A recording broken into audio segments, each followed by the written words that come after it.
Torres. Siya po yung head elder po natin sa mga hindi pa po nakakaalam. Hallelujah! So, ilang araw na lang po. Bagong taon na. Pasko muna. Okay.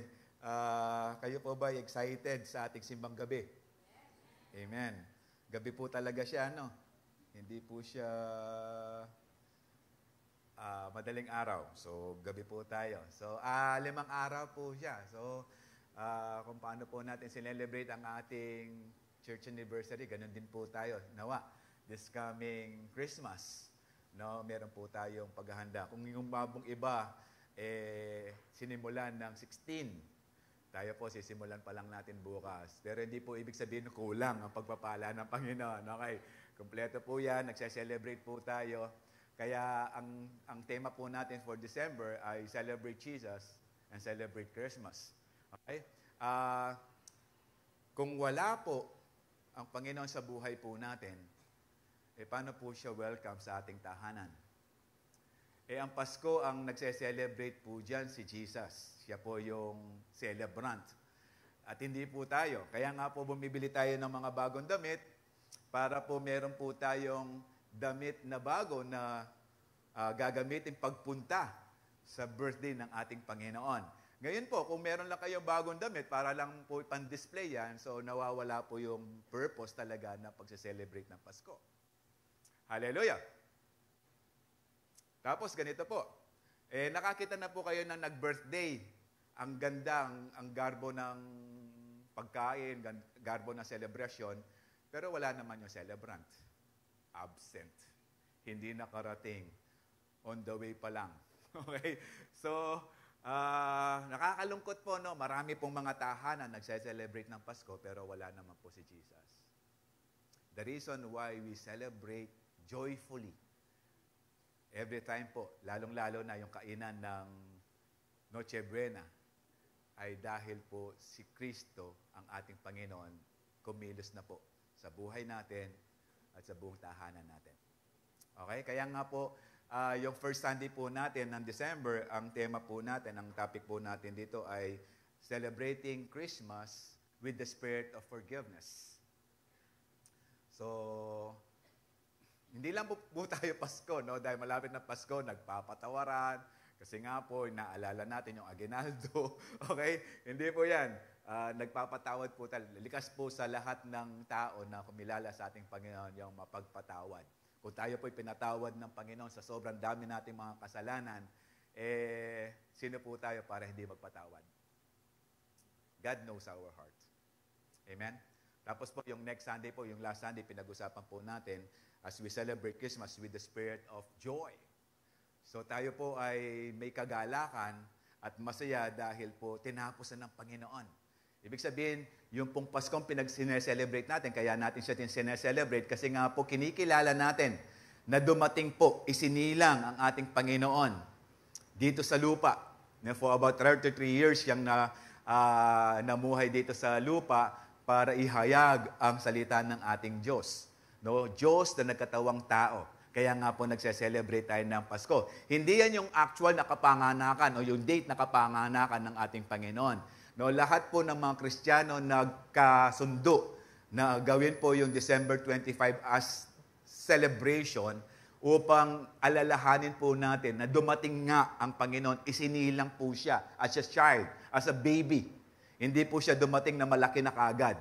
No, tinupad po ng ating Panginoon ang kanyang pangako, unto us, in Isaiah 9:6, unto us a child is born, a son is given. Okay? Kaya yung unang Pasko, ito po ay masaya kasi po katuparan na ng pangako ng Panginoon. For about 400 years, naging silent po yung heaven sa Israel. At wala pong galaw, wala pong prophecy during that time. Pero nung dumating na po, yung mga angels proclaiming na isinilang na ang tagapagligtas, doon na po tayo nagsiya-celebrate. Yun po yung kung gaano po sila kagalak, no, na nakita nila yung baby Jesus. Okay, of course, hindi lang po yung baby Jesus, no, tayo po nagsiya-celebrate because of the cross. Na naisilang talaga, nagkaroon ng time ang Panginoon na maisilang dito sa mundo. At nag-celebrate po dahil nandun na po yung pag-asa nila na yung pinangako ng Panginoon in the Old Testament, tinutupad na ng Panginoon. How much more right now, ginawa na ng Panginoon yung katubusan, yung pagpapatawad sa ating mga kasalanan. Kaya nga we have this good relationship because of the cross, because of Jesus. Kaya nga po masaya po tayo nagse-celebrate dahil po yung ating Messiah ay naisilang na. Kaya nga ngayong umaga pong ito, pag-uusapan natin, celebrate Christmas with the spirit of generosity. Sabitin nyo nga po, generosity. Minsan sa pagsasabi pa lang ng generosity, hindi na ka-generous eh. Okay? Sabihin po natin, generosity. Okay, pampagising. Let us pray. Father, we thank you, Lord, for this day. Salamat, O Diyos, sa kalakasan. Salamat, O Diyos, paggising pa lamang namin, nakabungad na, Panginoon, yung mga biyaya sa bawat isa. Salamat sa kalakasan. Salamat, O Diyos, nandito kami to listen to your word.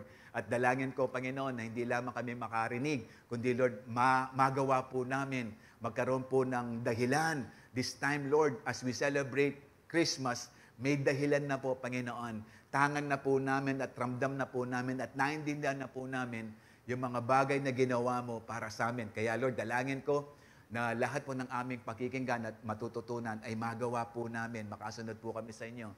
At kami, Panginoon, ay mapagpala din the way kung paano namin kinikilala yung kapanganakan at yung Kristo na namuhay sa puso namin at Kristo namin pinaglilingkuran sa oras pong ito. Nawa, Panginoon, ang dahilan kung bakit kami nandito ay makuha po namin. Let your people, Lord, na hindi lamang po pakinig na yung salita, kundi, Lord, we are followers, doers of your words, O God. Lord, bless us as we listen to your word. This we ask in Jesus' name. Amen. So, yung pong generosity nando sa dictionary po, no, binanggit dyan is willing to give help or support, especially more than usual or expected. No, mas marami. No, kapag generous, pag sinasabing generous, sobra-sobra kung magbigay. Okay? It's giving or sharing in abundance and without hesitation. No, walang pag-aalinlangan. Kapag ang tao generous, talaga pong nandiyan, no? Lumalabas-labas po talaga yan, lalong-lalo na kapag tayo po ay patuloy na kinikilala ang mga bagay na yan ay pagpapala ng ating Panginoon. It's showing a readiness to give more of something as money or time than is strictly necessary expected. No? Hindi lamang po sa pera yan, maging po sa talent natin, sa oras natin, especially po sa pagkikitungo natin sa ating Panginoon, maging sa ating mga kaibigan at kapamilya. No? Sa atin po, as we spell love sa ating mga mahal sa buhay, ini-spell po natin siya ng T-I-M-E. Time. Pero sa Panginoon, if we speak about love, we spell it as O-B-E-Y. Amen. Sa Tagalog po niyan is mapagbigay, mapagkaloob, bukas palad, malaki, masagana, mapagpatawad. So, naintindihan muna natin yung word na generous. Pakatingnan po niyo yung katabi niyo kung generous po yan. And mag-speak po kayo in Jesus' name. Okay. Hallelujah. Okay. Sa Matthew 2, verse 9 to 12 said, after they had heard the king, they went on their way, and the star they had seen when it rose went ahead of them until it stopped. Okay. After they heard. Ano po yung word na after they heard? No? Basahin po muna natin yung Matthew 2, 1 to 3. No, ito po yung mga magi from the east. Yung east po dito, it's about Babylon, no? Or Persia, no? Kung saan po dinala yung Southern Kingdom. As you remember, Daniel, Shadrach, Meshach, and Abednego. Okay? Kaya nga po, dahilan kung bakit nila nalaman at nakita kung ano yung dahilan, bakit may star, ay sinisik po nila yung Book of Daniel o yung mga dalang mga libro ni na Daniel nung sila po ay na-exile sa Babylon. Okay? So after Jesus was born in Bethlehem in Judea, during the time of King Herod, Magi from the east came to Jerusalem. Of course, kapag po, na-excite ako.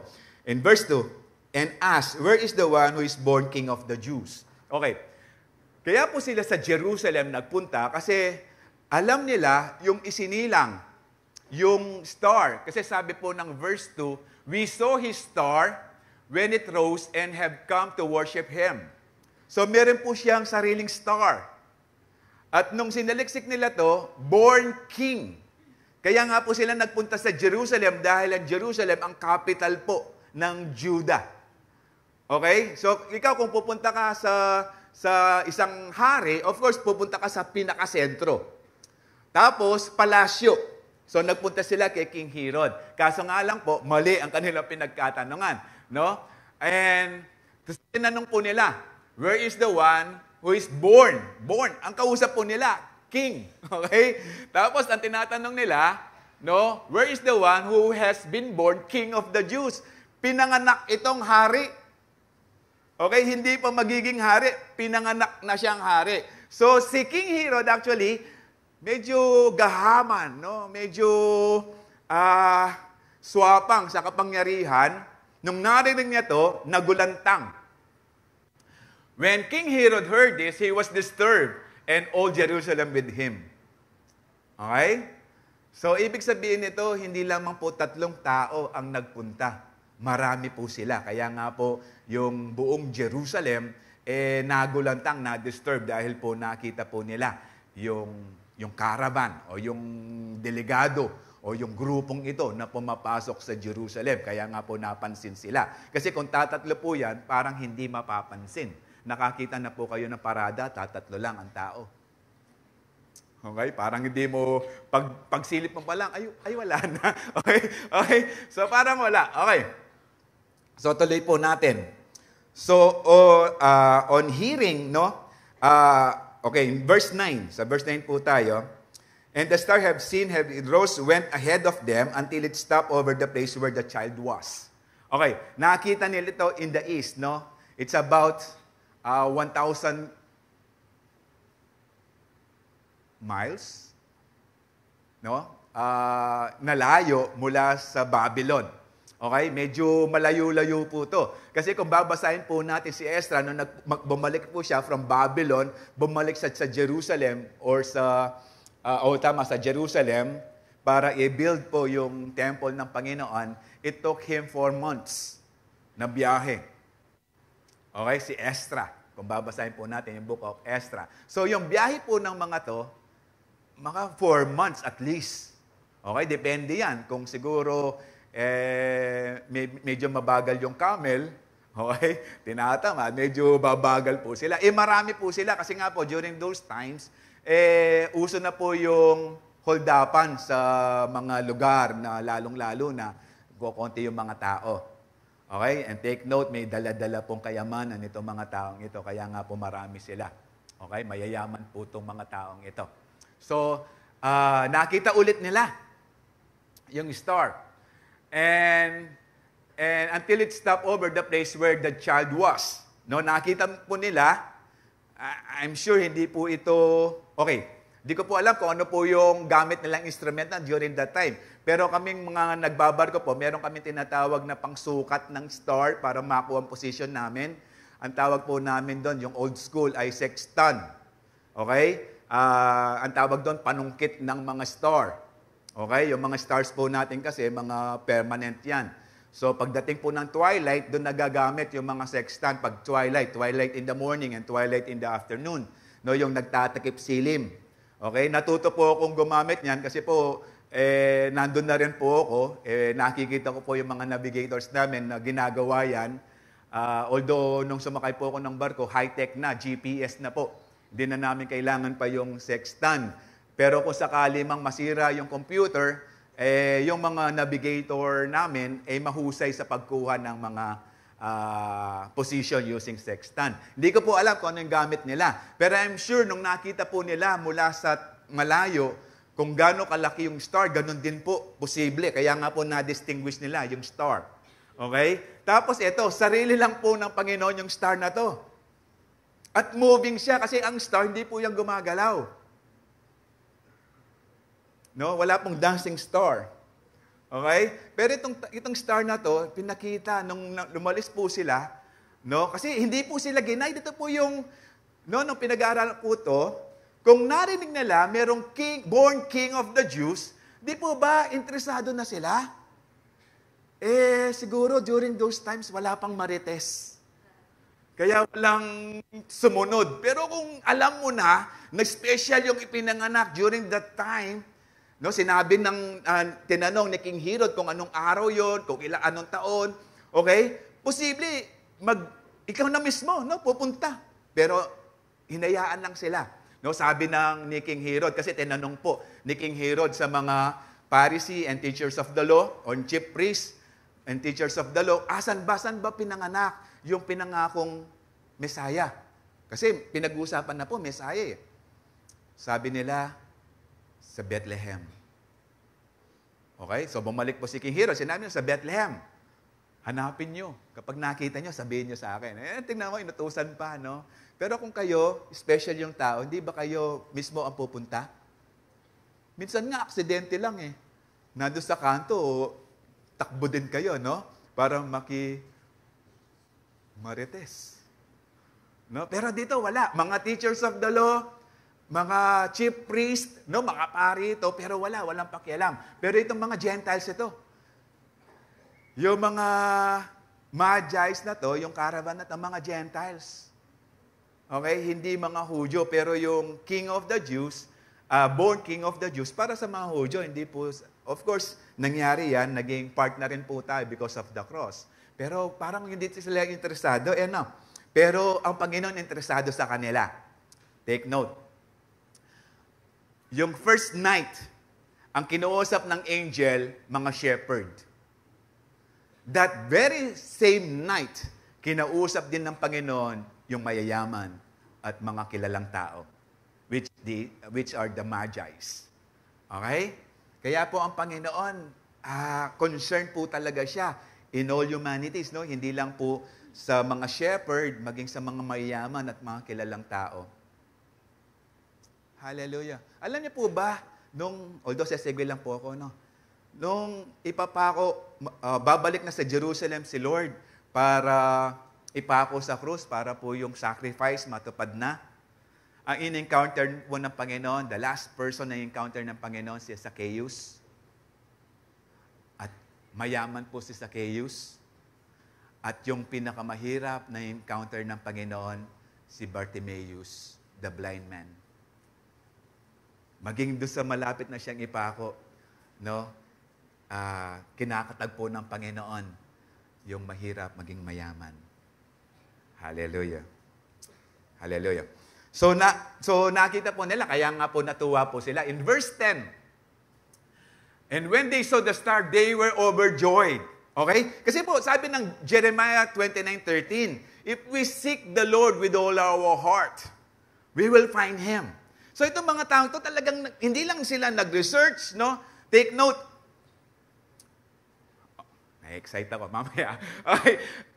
So itong mga tao to, they are really seeking this child, that the one who was born noong time na yon. Anong nangyari sa mic ko? Nagmilagro din. Okay. So on coming to that house, okay, nakita po nila, no? Dumiretso po, huminto doon sa bahay kung saan po sina Mary and Jesus. Take note, bahay na po to, hindi na po sabsaban. Nangyari sa mic ko. Okay. They saw the child with his mother Mary. So child na siya, hindi na siya infant, hindi na siya baby. Okay? Child na, child.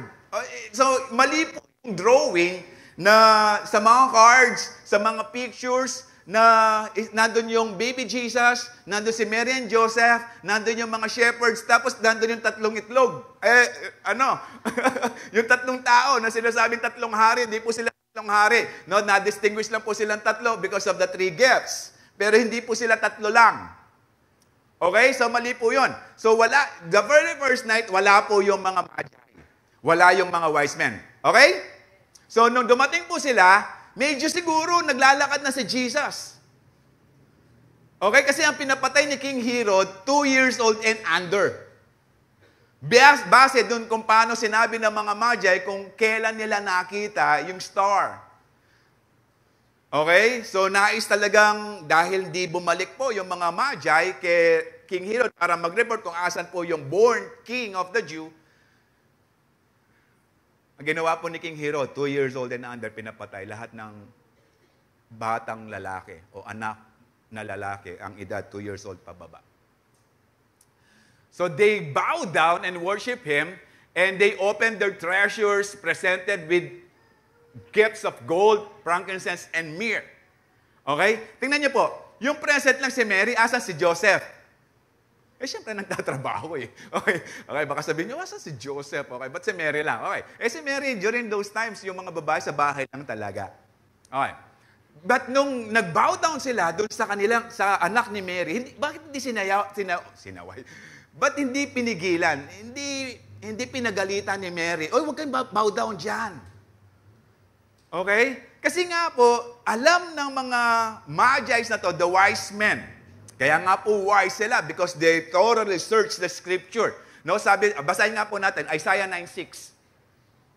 Okay? Yung Isaiah po, naisulat yan before na sila ay ma-exile sa Babylon. Kaya I believe dala na po nila Daniel, Shadrach, Meshach, yung book na to.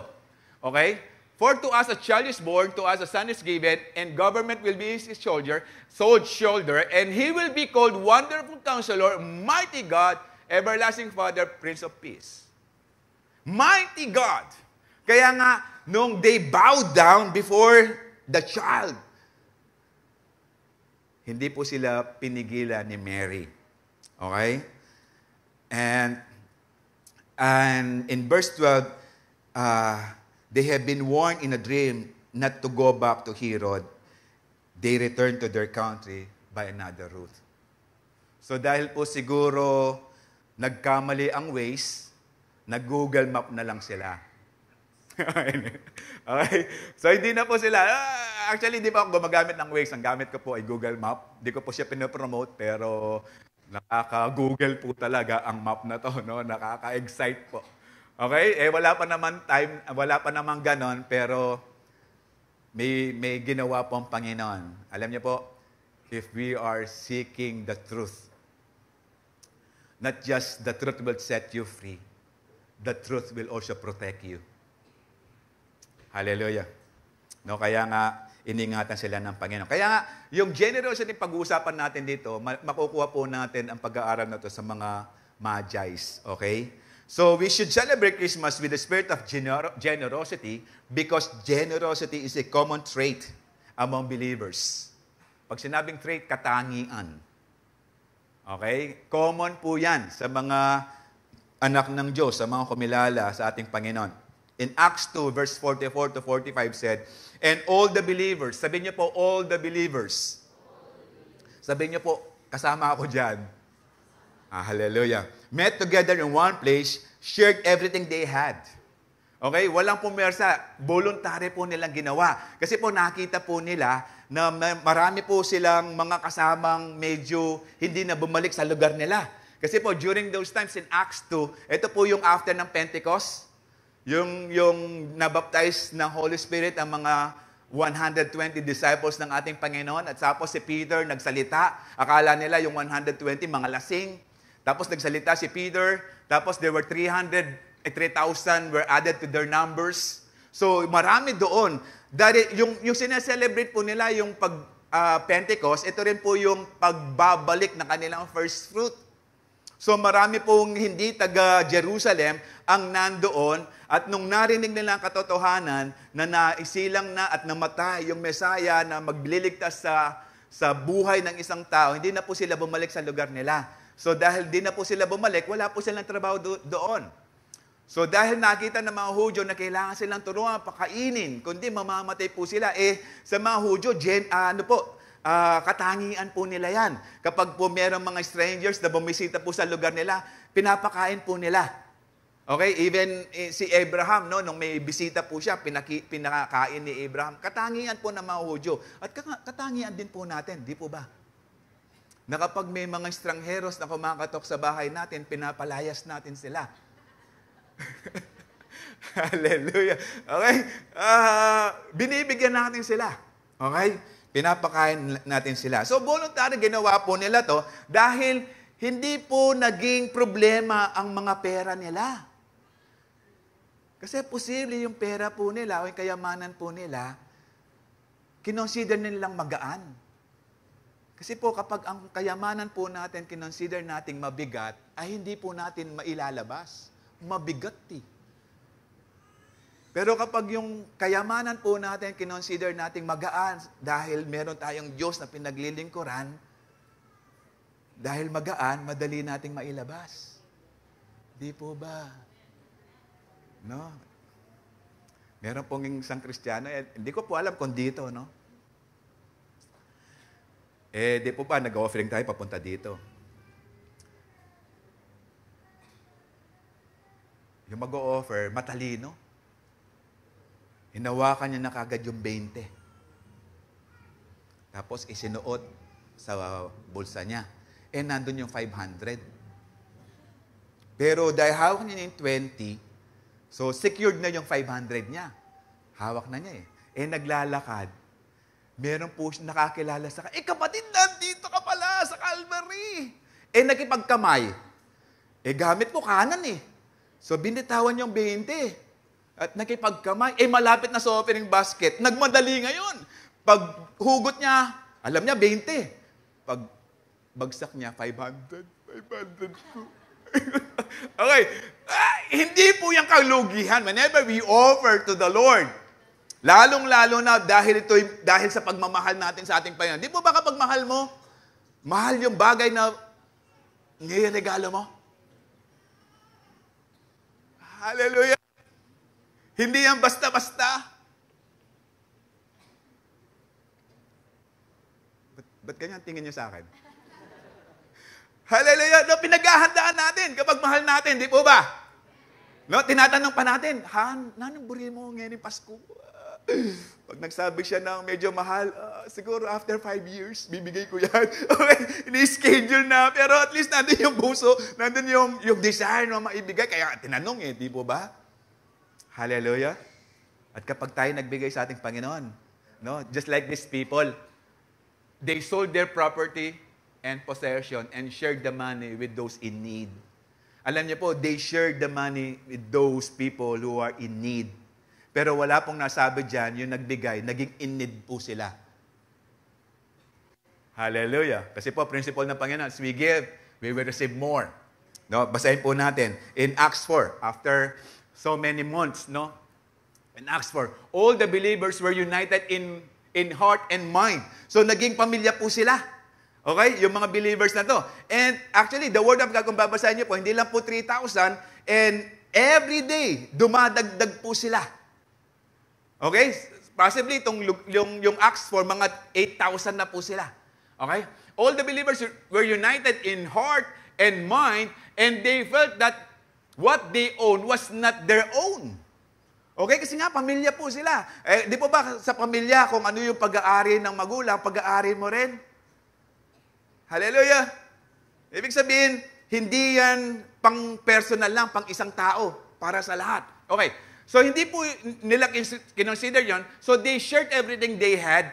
The apostles testified powerfully to the resurrection of the Lord Jesus Christ. And God's great. Pag sinabing great,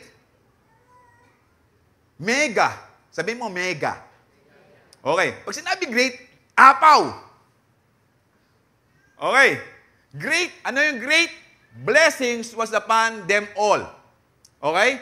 Blessing was upon them all. So, hindi lang sila in need. Okay, in verse 34, there were no needy. There were no needy people among them. Di ba kanina, in chapter 2, they shared their possession to those who are in need. In chapter 4, there were no needy people among them because those who own land or houses would sell them and bring the money to the apostles to give those in need. Hallelujah! Di ba kapag kapamilya, kapag nangangailangan yung isa, nagko-contribute? No? Just like us, no? Yung bunso namin, gusto mag-aral ng ibang kurso, no? Kaming lahat na ate, kuya niya, nag-contribute para makapag-aral siya at matapos niya yung kolehiyo. Hindi natin pinapabayaan ang miyembro ng pamilya. Tama po ba? Hallelujah. Amen? So, ganun din po nangyari. No? They were so generous. For what reason? Because of Jesus. Because of the changed life. No? Kasi hindrance po yan eh. Madalas, ito po yung nagiging hindrance in worshiping and serving the Lord. Yung business natin. Sayang yung Domingo.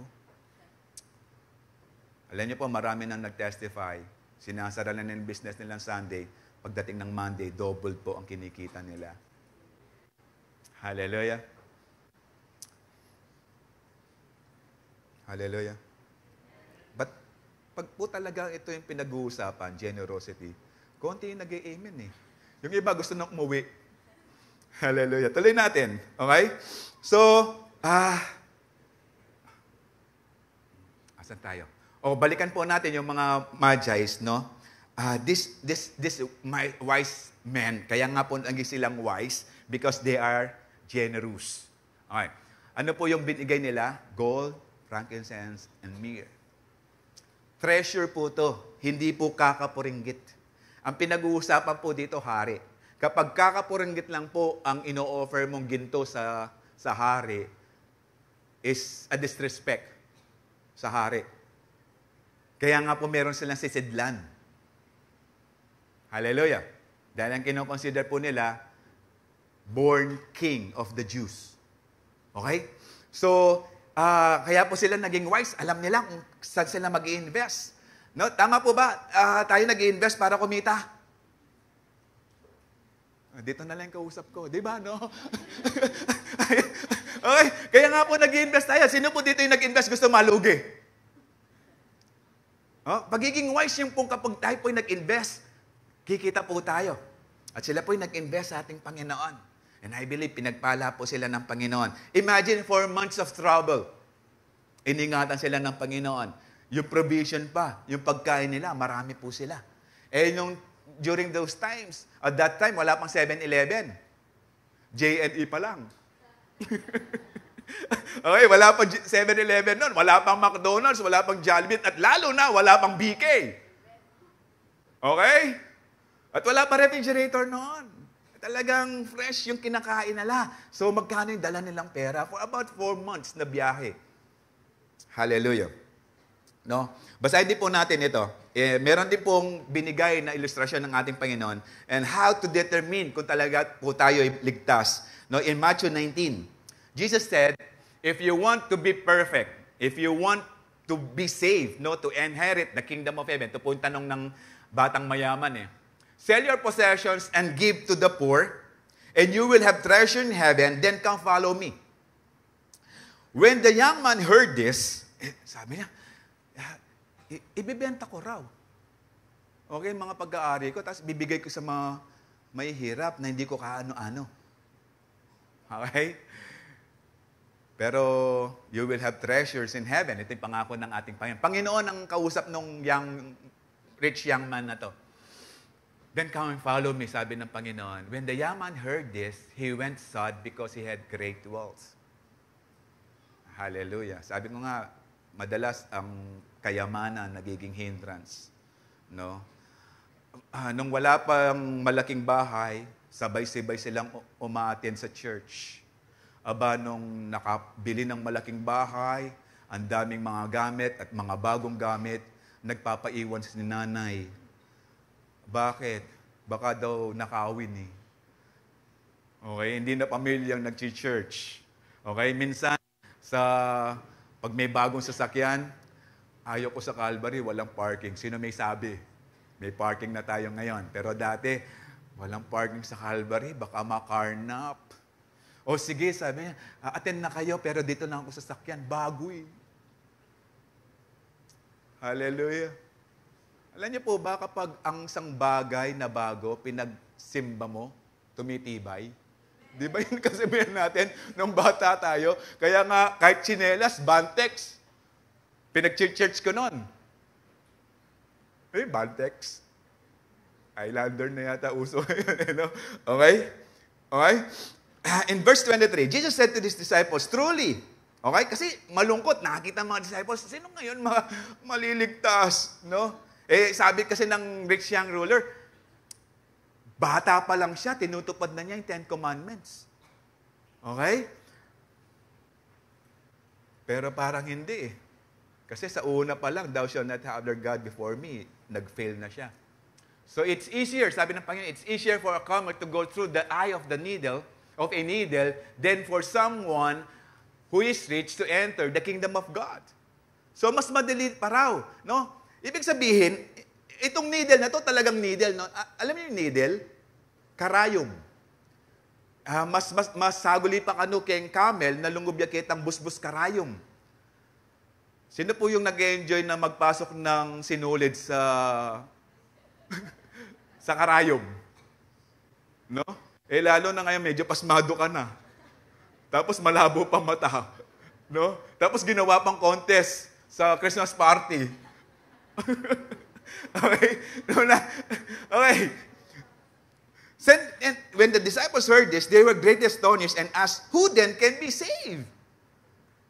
Okay? Ang sabi ng Panginoon, it's easier. Hindi naman sinabing sa pamamagitan ng camel. Kaya nga, tinuloy ng ating Panginoon ng kanyang word. No? Jesus looked at them and said, with man, this is impossible, but with God, all things are possible. Kung iaalaw ng Panginoon yung camel na makakapasok sa needle, gagawin niya yon. Pero kapag nakita mo, kapatid, baka masiraan ang ulo mo. Hallelujah. Pero sabi ng Panginoon, kaya sa tulong ng Panginoon. Okay? Kaya. Posible. No? Tingnan natin sa Luke 19. Kaya ito naging posible. Sa buhay po ni Zacchaeus. Si Zacchaeus po, he was actually chief tax collector. Kapag chief ka, ibig sabihin, mas malaki kita mo. Tama? Sa BIR, mas malaki ba ang kita ng mga kolektor kaysa sa mga hepe? Palagay nyo. So itong si Zacchaeus, mayaman ito.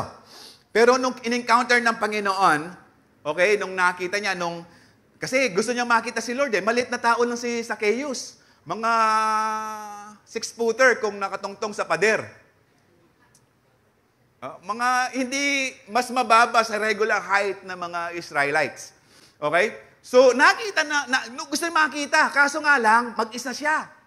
Wala siyang kasamang mga Roman soldiers. Kapag makipagsiksikan siya, baka mabugbog lang siya kasi nga, ayaw ng mga Hudyo sa mga tax collectors kasi nga kinoconsider silang traidor. Dahil sila kung may kolekta ng mabuwis, binibigay sa Roman government para panggawa ng mga armaments laban sa kanila. Okay? Kaya ang ginawa niya, wise siya eh. Okay? Tumakbo ahead. Tapos nakakita siya sycamore fig tree. Tapos umakyat siya doon. Sabi nga ni Daddy kagabi, nung nakita niya, Nicodemo! Bumaba ka dyan! Ba't ganyan ang tingin nyo? Sino? Baba ka dyan! Si Zacchaeus dapat dyan! Ito yung kamanghamang sa ating Panginoon. Ang fig tree, di ganun kadali makita yung tao. Kasi nga nagtatago nga si Zacchaeus eh. Makapal ang dahon ng fig tree. Kaya kapag umakyat ka doon, di mo makikita, di ka mahalatang nandoon. Pero eto, kahit magtago ka kapatid, kapag may mission ka kay Lord, hanap-hanapin ka ni Lord. Okay? So nagtago siya. Eto hindi niya alam. Alam ni Lord. Siya yung nagpatubo ng sycamore fig tree doon eh. Na balang araw, dadan ako dito, aakyatin nito ni Zacchaeus. Okay? Kaya nga nung nandun na siya sa spot ni Zacchaeus, instead na siya sasigaw na Jesus, si Jesus na sumigaw, Zacchaeus, baba ka dyan. Ito yung maganda kay Lord. Kapag merong papagawa si Lord sa iyo, masyado siyang personal para tawagin ka niya. Hindi niya sinabing, hoy, maliit na tao, baba! Hindi tayo katulad ni Lord. Yung mga Pilipino, mahilig mag-name tag. Hoy, pastor na makapalang kilay, puti ang buhok, lapit. Tayo lang yan. Okay. Pero itong si Lord, sabi niya, tinawag niya sa pangalan. Hindi niya tinawag, "Oy, chief tax collector, baba ka dyan." Hindi, tinawag niya Zacchaeus. Okay? Calm down. Ngayon, nung naglalakad na sila, nakita niya na si Zacchaeus welcome kay Lord. Alam niyo, si Zacchaeus hindi nakakapasok ng synagogue. Hindi nakakapasok ng temple because of his job. Okay? Pero itong Lord ng mga synagogues at Lord ng temple, in-invite siya, no? Pupunta ako sa bahay niyo. So, nung nakita ni Zacchaeus na welcome siya sa ating Panginoon, tapos narinig pa niya yung mga ususero. Okay? Kasi ganito po, kapag ang isang rabay pumasok sa tahanan ng isang tax collector, madidisqualified siya sa mga synagogues and temple sacrifice. Kasi i-consider siyang ceremonially unclean. Kaya nga sabi ng mga tao, kung alam lang, he has gone to the house of sinner. Nung narinig ni Zacchaeus ito, eto na. Eto na yung mga judgmental. Di po ba sa Bulaga, bawal ang judgmental. Okay? So, ang ginawa, no, sabi ni Zacchaeus in verse 8, Zacchaeus stood up and said, Lord, look, Lord, here and now, I give half of my possession to the poor. Kalahati kaagad ng kanyang kayamanan, ibibigay sa mga mahihirap. And if I cheated anybody out of anything, I will pay back 4 times the amount. Ito po yung regulasyon ng mga Hudyo, kapag meron kang pirate, dinaya sa koleksyon. Pag nahuli ka, babalayan mo ng 4 times. Pero itong Zacchaeus na to, 4 times. Kaya nga sabi ng Panginoon in verse 9, Today, hindi bukas, today salvation has come to this house because this man too is a son of Abraham. Hallelujah! Posible! Pero walang record na si Zacchaeus naghirap. Dahil kay Lord, kapag the more you give, the more you will receive. Amen. Hallelujah. Doon sa mayaman, sa rich young ruler, hindrance yung paglilingkod niya sa Panginoon, yung kanyang kayamanan. Pero si Zacchaeus, tinanggal ang hindrance. Hallelujah. Just to have God. So a truly saved person is a generous person. Hallelujah. No? Pangalawa, we should celebrate Christmas with a spirit of generosity because generosity is an expression of genuine worship. Sabihin niyo po, genuine. Sa Kapampangan, genuine. Okay? Okay. Ibig sabihin, hindi ito pinipeke. Totoo. Bukol sa loob. Okay? Yung genuine worship. No? Hindi lang yan makukuha sa palundag-lundag whenever you come in this church. Hindi yan makukuha sa pasigaw-sigaw. Okay? Hindi na makukuha sa pataas-taas lang ang kamay. Puso, kapatid. Ngayon, kung nandun na yung puso, imposibleng hindi ka tatalon, imposibleng hindi ka sisigaw, imposibleng hindi ka magtataas ng kamay. Hallelujah! Especially when you understand the holiness of God and we are welcome in the presence of God, imposibleng hindi ka magtataas ng kamay. And praise God, marami na nagtataas ng kamay, especially sa doxology. At yung iba, hindi pa iniiwan yung pagtaas ng kamay, nandyan pa rin because by faith, hallelujah. Sana po, paalis pa lang kayo sa bahay, naka-intune na po kayo, magtatas ako ng kamay. Pupurihin ko ang Panginoon. All out. Adyampang paskil. Ano yung paskil? Pawis ang kilikili. Tataas ko yung kamay. Kahit butas pa yan. Kahit walang deodorant, nakakalimutan mo, kapatid, hindi concerned si Lord dyan. Yes, concerned yung katabi mo, pero si Lord hindi concerned. Hallelujah. Whenever we worship God, it brings a fragrant offering, a fragrant smell, sense of fragrance binibigay natin kay Lord. Amen. Hallelujah. Kaya nga alam ng Panginoon that we have this genuine worship because in John 10:27 said, My sheep listen to my voice. I know them and they follow me. It concerns us. No, yung ginagawa natin kay Lord, kino-concern ni Lord yon. Tinitingnan ni Lord because God knows us. Amen. Kaya nga, yung pagpasok mo dito sa church, kung ang puntirya mo lang, makikita ko yan si Crush. At hindi pong asawa. Yung mga single, alam na alam, no? Kilalang kilala. Kakakasal lang po last week. Hallelujah. Kasi pag siya yung worship leader kasi natin, yung mga single, nakaganon sa kanya eh. Hindi na kami kay Lord eh. Sa kanya, Lord, sa akin siya. Okay. Kinasal niya po. Mag-pray na ko pong aliwa. Pero yung stuya pa po yung puso you. Whenever you come in this church, ako pumanton malago o masanting. Kasi po rin mga santing kayo ni talasawan na lang. Biro lang. No? Ito po yung maganda. Kapag po taga-Calvary Temple ang napangasawa nyo, marami pong nagbabantay. Una si Lord, pangalawa yung CU forerunner niya, binabantayan din niya.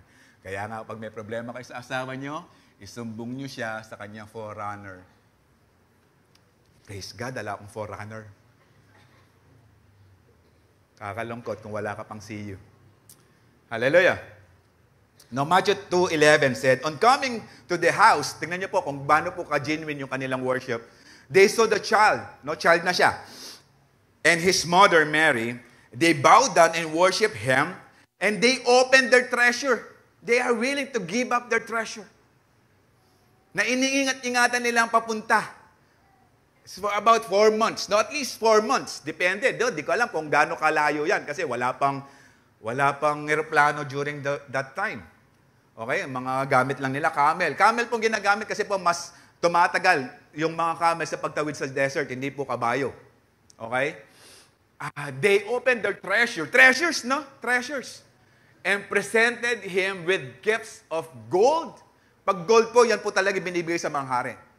Frankincense, yan po yung pagkakilala nila, ang batang ito ay banal. And myrrh, no, it's caused about anointing. No, ito po yung ipinapahid to anoint the dead. Para ginagawa na rin nilang pang-imbalsamo. I believe, hindi po nagkataon yan. Na they read the Word of God at alam nila kung ano yung ibibigay nila. And I believe, tinuruan din sila ng Panginoon kung paano i-acknowledge ang born King of the Jews. Okay? Pero itong ginawa nila, they fully submit themselves to the child. No, parang kung magyayaya ka, tara punta tayo. Sino pong pantayin natin? Yung magiging mayor 20 years from now. Mga 2 years old pa lang. Bisitahin na natin siya para may connection na tayo. Pupunta ka? Okay? Para sinasabi na, bata pa lang yung bibisitahin natin. Mag-aaksaya tayo for about 4 months na biyahe. Tapos matutulog lang tayo sa mga lugar, sa mga tents. Okay? Pilipino pa yan. Excuse me sa mga kumakain. Kapag nagdumi yan, hindi lang basta punas-punas yan. Naghahanap yan ng tubig. Hindi naman ganun, karami yung tubig, no? Sa mga deserts during those times. Hallelujah. No? Siguro naging pagi sila na maraming 555. Kasi 4 months ang biyahe. No? Siguro kung Pilipino po yan, marami sardinas dala. Ready to eat. Okay? Pero ito, nung nakita po nila, yung talagang pakay po nila, ginawa nila. Alam niyo po, marami tayong member dito sa church, malalayo lugar. But when they come in this church, it's a privilege for them to worship God in this place. Hallelujah. Kaya nga po, kapag po may binigay na time si Lord to worship Him, sambahin na po natin si Lord. Hallelujah. Amen. Sana po, whenever we come in this church, hindi po yung makapag-relax. Yes, nakaka-relax po salita ng Diyos. Amen. Amen. Pero paghandaan mo, kapatid. Kasi kapag hindi ka handa, naku, nagmamadali ka niyan yan. Ang tingin mo na sa akin, fried chicken. Hallelujah. No? In Genesis 4, in the course of time, ito po yung pag-o-offer po ng dalawang magkapatid. Nung sinabi ng Panginoon, in the course of time, ibig sabihin, may oras. Ibig sabihin, hindi po ganito kadali. So, tinuruan pa sila ng Panginoon. No? Yung ibig sabihin po niyang in the course of time. May pagtuturo ginawa ng ating Panginoon. Hindi lang po sinulat. Cain brought some of the fruits of the soil as an offering to the Lord. Okay? So, itong bagay na to, first time na mag-o-offer yung magkapatid. na in-specify ng Panginoon, na tinuruan ng Panginoon, nagturo siya. Kasi ang Panginoon, hindi siya mag-expect kapag hindi ka tinuruan. Kapag hindi mo alam, hindi pa niya in-expect. Pero kung alam mo na, alam ni Lord na mag-o-obey ka na kasi alam mo na, nag-expect na siya na susunod ka na. Tama? Okay. So, dahil mag-o-offer sila, ang dala lang ni Cain, some of the fruits. Ibig sabihin, hindi yan pinili. Nung grade 5 po ako, 15 years ago,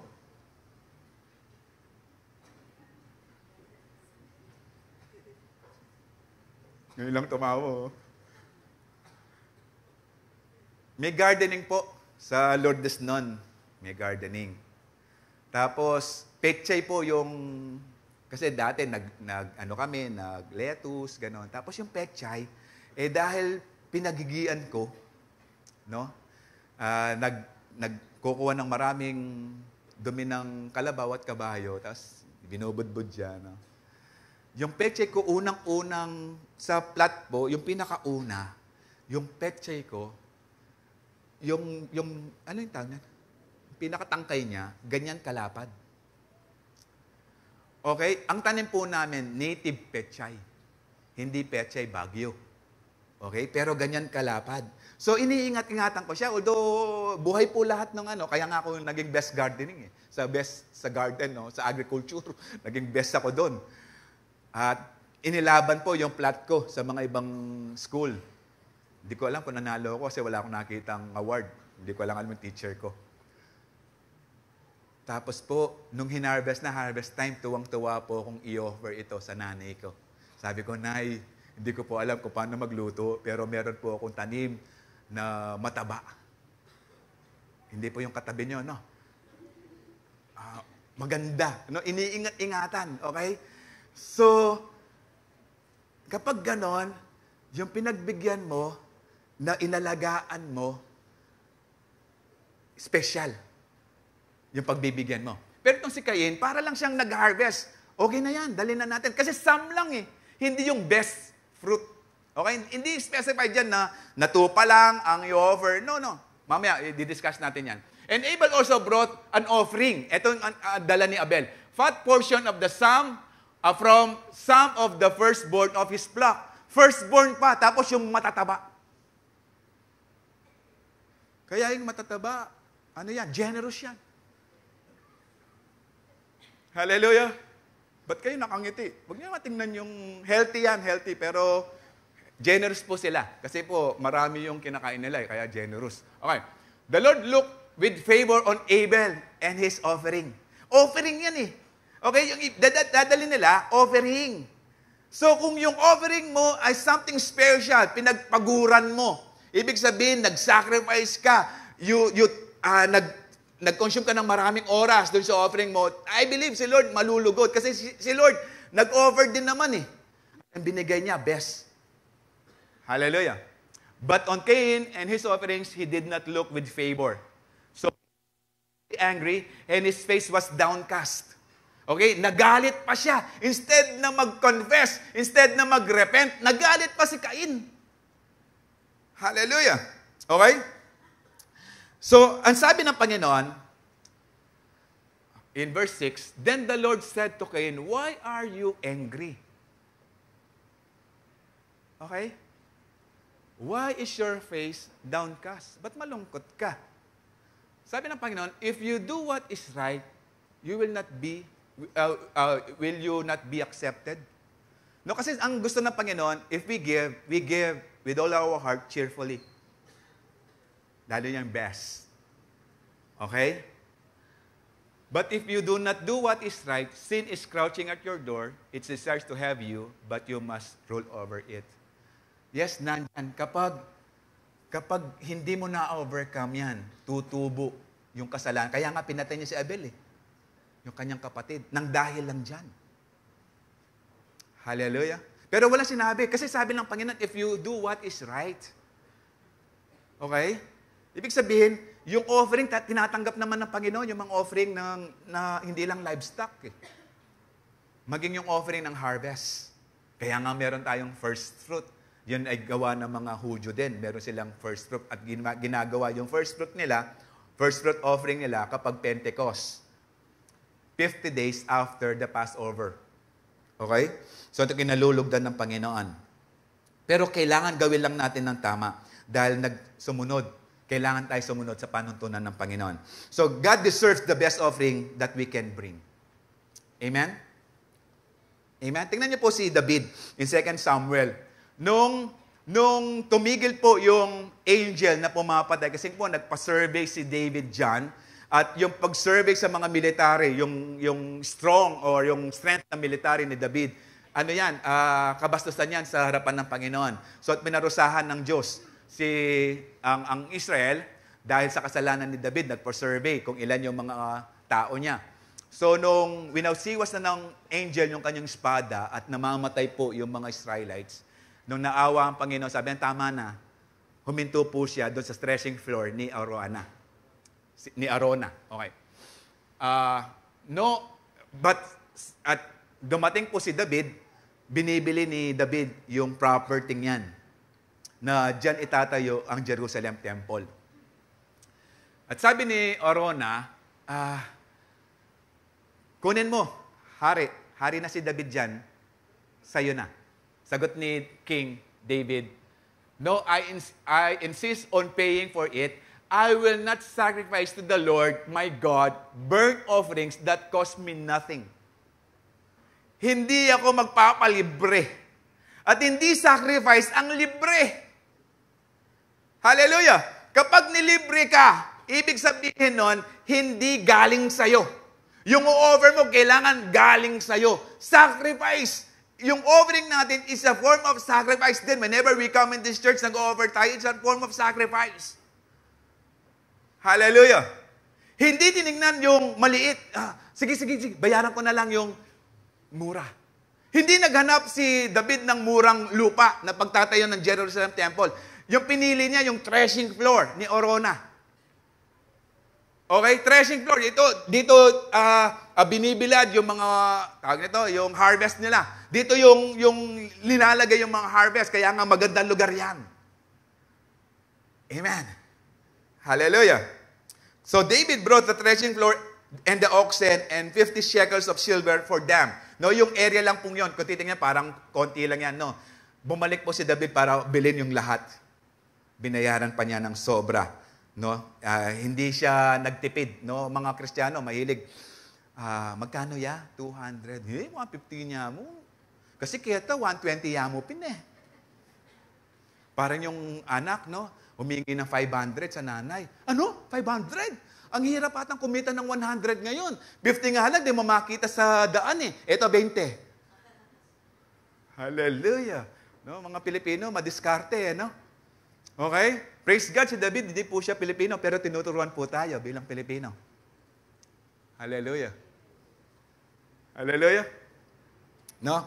In John 12, okay? Ito po, si Judas. Tingnan natin kung paano mag-offer si Judas. Okay. Then Mary took, although si Judas mamaya, no? Then Mary took about a pint. Ibig sabihin ng pint, mga almost half liter, no? Of pure nard, an expensive perfume. Mamaya, tingnan po natin kung nakamahal po yan. She poured out on Jesus' feet and wiped his feet with her, hirap ng Kapampangan eh, with hair. Okay? Hirap ng Kapampangan. And the house was filled with fragrance of the perfume. Kasi nga, pure eh. Okay? At malaki po ang halaga niyan. Okay, in verse 4.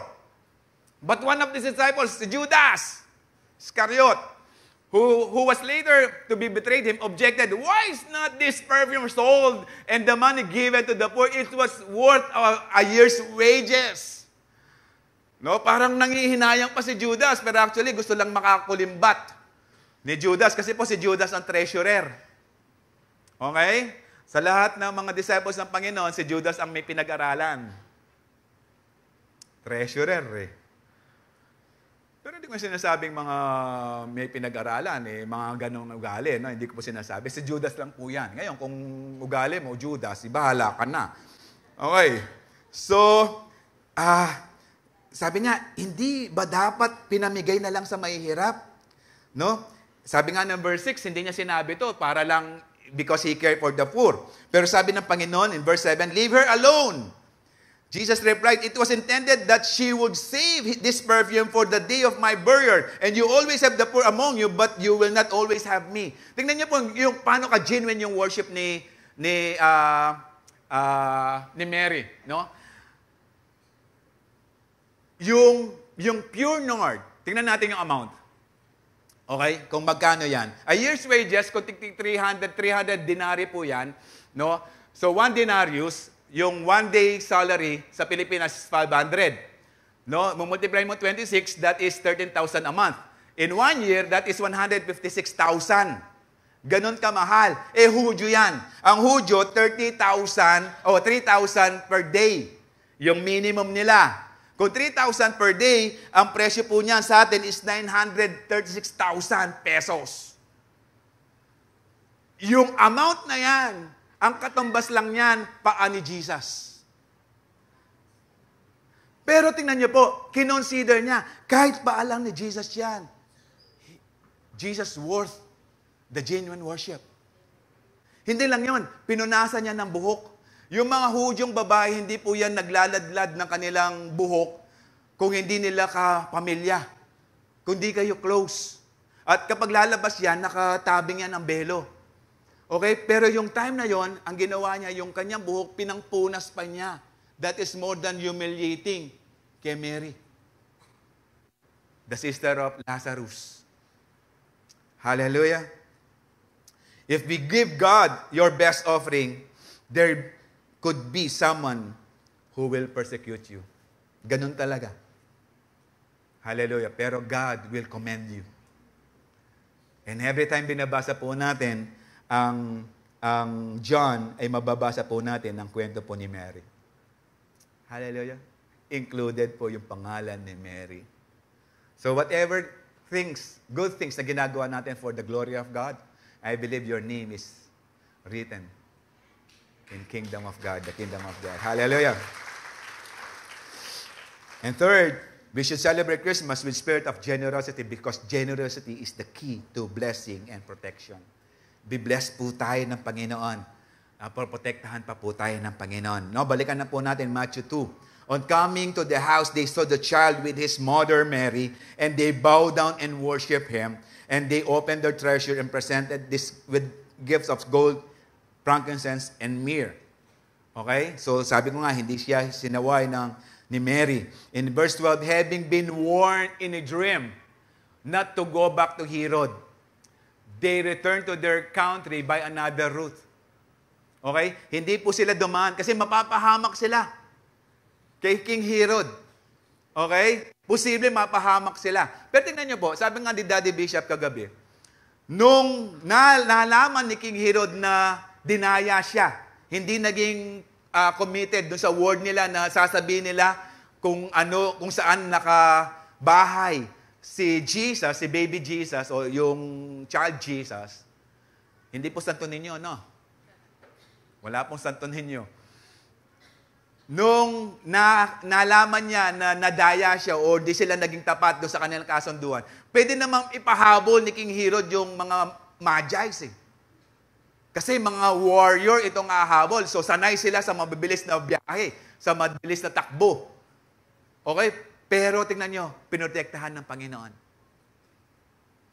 At imagine, babalik sila sa Babylon or sa Persia for about another 4 months na biyahe, pero walang nakasulat dyan na namatay sila sa wilderness. They were blessed and protected by the Lord. No, hindi lang sa kay King Herod, maging sa daan na pabalik sa kanila. In Malachi 3, 10, 11, eto na naman, Malachi, miyabi na naman yun. Hallelujah. Malachi, ito po, it's God's word. Bring the whole tithe to the storehouse, that there may be food in my house, says the Lord. Okay? And try me now in this, says the Lord of hosts. Okay, yung whole tithe, buo. Okay? Eto, kapag ikaw ay magbe-bless ng tao, magbibigay ng tao, see to it galing sa'yo. Hindi, at pag-aari mo. Hindi yung pag-aari ng iba. Hallelujah? Kakaintindi tayo? Whenever you bless someone, or tutulong ka ng isang tao, see to it, galing sa'yo. Hindi yung galing kay Lord. Hindi yung pag-aari ni Lord, yung pag-aari mo. Hallelujah. Because yung 10%, pinaiingat lang ng Panginoon yan, hindi sa atin.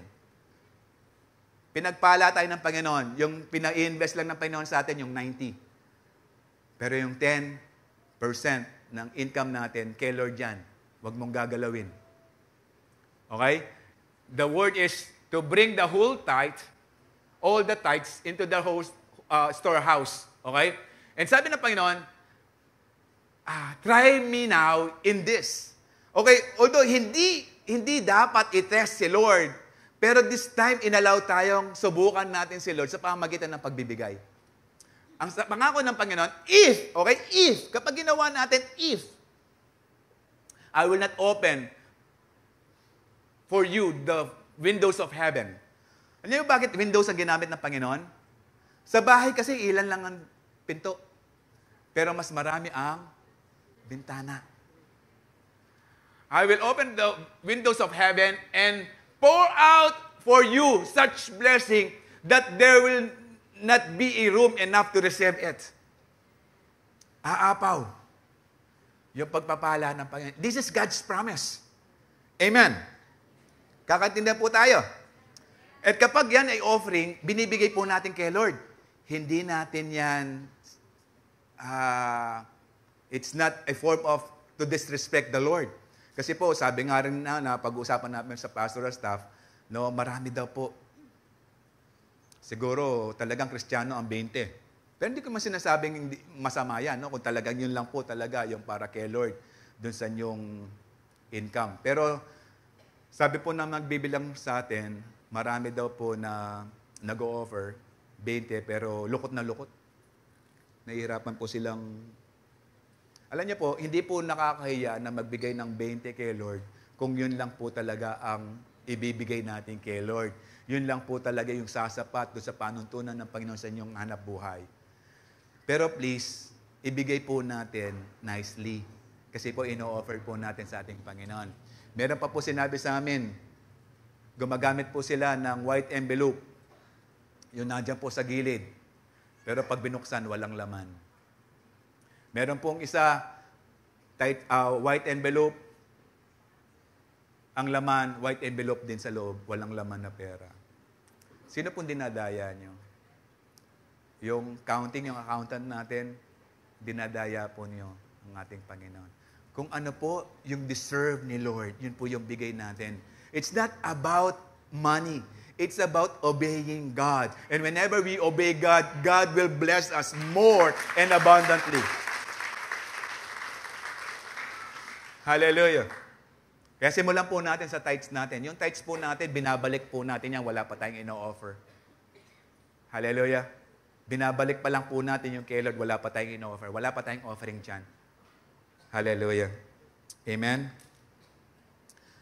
And God is faithful. Sabi po ng Malachi 3:11. And I will rebuke the devourer for your sake, for those who give their tithes and offering, so that they will not destroy the fruit of your ground, nor shall the vine fail to bear fruit for you in the field, says the Lord of hosts. So, poprotektahan ng Panginoon, maging yung trabaho nyo. Hindi lang sa mga farmers to, maging sa mga business nyo, maging sa trabaho nyo. No? Ang gagawin pa ng Panginoon, ipopromote pa kayo ng Panginoon. Hallelujah. No, kapag naging faithful po tayo sa pagbibigay ng Panginoon, tapos poprotektahan pa tayo. No, just like the wise men, kaya po they become wise men because they seek the Lord. Hallelujah. Kaya po naging wise men din po sila. Hindi lang po nila sinik si Lord, they worship the Lord with their wealth. Kaya nga po pagiging wise din whenever we serve the Lord with our wealth as well. Amen. Pinagpapala po tayo ng Panginoon, hindi po tayo mawawalan. The reason why we can give, because God already blessed us. Amen? No? So, poprotektahan tayo ng Panginoon. No? Hindi niya hayaan na hindi mag-multiply yung business as long as we obey God because God knows us. No? In verse 6 said, For I, the Lord God, okay, for I am the Lord, I do not change. Okay, hindi nagbabago ang Panginoon. Yung Malakay 3, ang pinag-uusapan dyan, tithes and offering. So, hindi nagbabago ang Panginoon. Okay? So, hindi rin nagbabago ang Panginoon maging dun sa principle ng Panginoon whenever we give. Hallelujah. Meron din po yan sa New Testament. No? In Matthew 23:23. Now, what sorrows awaits you teachers of religious law and you Pharisees, hypocrites! For you are careful to tithe even the tiniest income from your herd gardens, but you ignore the more important aspect of the law. Tingnan niyo po, ano yung more important aspect of the law? Justice, mercy, and faith. Pero hindi lang po yung justice, mercy, and faith ang pinag-uusapan dito, but it also includes the tithing. Yes, you should tithe. Yes, but do not neglect the more important things. Yes, nagtatites po tayo, pero it should have the justice, the mercy, and the faith. Alam niyo kung bakit si Abel kinalugdan ng Panginoon ang kanyang offering kaysa kay Cain? In Hebrews 11:4 said, by faith, Abel offered to the Lord. By faith. Kaya kinalugdan. Hindi dahil firstborn. Hindi dahil mataba yung in-offer niya, but nag-offer si Abel with faith. Hallelujah. Kaya giving our full tithe to the Lord will protect our blessings. Hallelujah. Celebrate Christmas with the spirit of generosity. Generosity is a common trait among believers. It's also an expression of genuine worship, and it's a key, or the key to blessings and protections. Hallelujah. In 2 Corinthians 9:6, remember this, whoever sows sparingly will also reap sparingly. Ibig sabihin, kapag tinipid mo, kapatid, tipid din ang pagpapala, babalik sa iyo. But whoever sow generously will also reap generously. Hallelujah. Each one should give what you have decided in your heart to give, not reluctant or under compulsion, for God loves a cheerful giver. It's a cheerful giver when there is sacrifice. Nandun yung cheerful giver, hindi yung pagiging cheerful na dinadaya mo ang Panginoon. Ang cheerful giver, whenever there are sacrifices involved, then you're still cheerful to give. And that is a cheerful giving. For God loves a cheerful giver. And God is able to bless you abundantly if you believe that God can bless you more than you can imagine. In Ephesians 3:20, more than He could do immeasurably, more than we could ask or imagine. If you believe in that, I believe tithes and offering will not be an issue anymore to us. If we have this faith in the Lord, trusting God, and as we obey Him, especially this Christmas, or not only Christmas, but every day, then you will abound in every good work. The reason why God wants you to be blessed, to become a blessing, or that the Lord wants you to be blessed so that you will become blessings to others as well. Kaya tayo pinagpapala ng Panginoon para maging pagpapala din sa iba. So that these people will understand that God provides. Hallelujah. That God really provides. Your generosity will produce abundant blessing if you give with love. Sabi po ng 1 Corinthians 13:3, if I give all I possess to the poor and give over my body to hardship, that I may boast, but do not have love, I gain nothing. Yes, nandun yung sakripisyo, you are ready to face troubles as you give, pero wala namang pag-ibig, you gain nothing. Kaya nga sabi ng Panginoon sa rich young ruler, as you obey the Lord, give your treasure to the poor. Tingnan mo, hindi siya pinagpala ng Panginoon. Why? Because wala siyang pag-ibig to obey the Lord. Wala din siyang pag-ibig sa ibang tao. No, kaya siya napahamak. Kaya nga siya hindi tumanggap ng salita at sa kaligtasan ng ating Panginoon. Pero look at Zacchaeus. Tiningnan ni Zacchaeus hindi yung kalalagayan niya. Yes, naging privilege siya to receive God in his life. Pero tiningnan niya to obey God. To obey God. To worship God. Maging sa kanyang kayamanan. Kaya sinabi ng Panginoon, today salvation has come to this house. Or to this man. So to receive abundant blessing, we must give generously with love, not just on Christmas Day, but every day. Do we have a living God that we worship? Meron ba tayong buhay na Diyos na pinaglilingkuran sa lugar na to? Siya yung nagpapala. Hindi yung amo mo. Hindi yung employer mo. Si Lord ang nagpapala. At ginagamit niya ang employer mo. Ginagamit niya yung trabaho mo. Ginagamit niya yung business mo. Para ang pagpapala ng Panginoon, patuloy na umapaw as we obey Him. As we become generous sa ministry ng ating Panginoon.